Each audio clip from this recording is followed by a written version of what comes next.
So we're looking here at a really, really good, effective tackle. And there's a few reasons for that. Some of the technique parts that we've talked about before. If we look at the tackler gets her feet nice and close to make impact so that she can get a good wrap around the ball carrier and bring the ball carrier down as an effective tackle. The other parts I think are worth pointing out.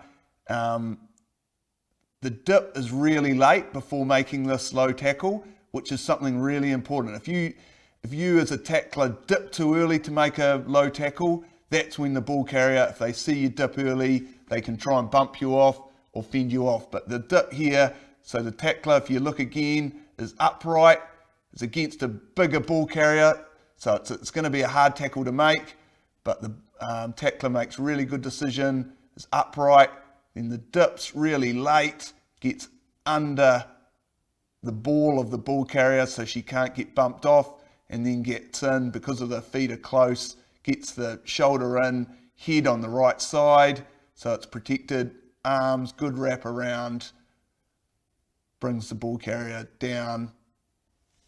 Great tackle. All right, here with this tackle, a little bit simpler to analyse. He's actually, the tackler has got into a really good position. He gets his feet really close, so he can push off close to the tackle.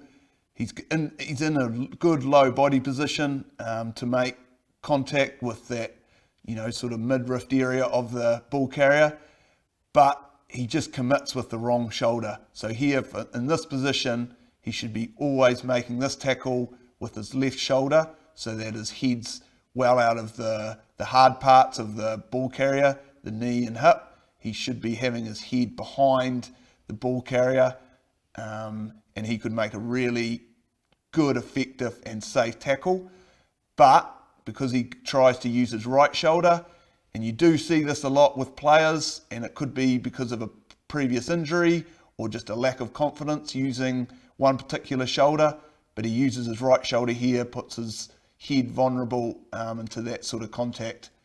So what we need, and what the importance of players to always be practicing tackling with both shoulders, so when he gets back into this position, he does everything exactly the same, but just tackles with his left shoulder, head out of the way, makes a good tackle. Okay, here, so we have another example just of where a tackler can just needs to get his feet closer to the ball carrier before he makes the tackle.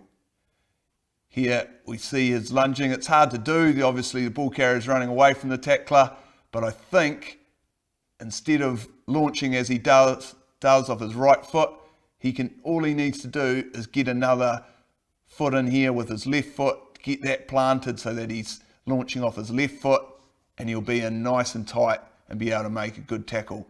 As it is, he's lunging, his head's down as well. Ideally, you'd have your head a bit higher, and then the arms would come around the waist of the ball carrier, and you'd be able to bring him down. But as it is, he's sort of launching, ball carrier manages to escape the tackle.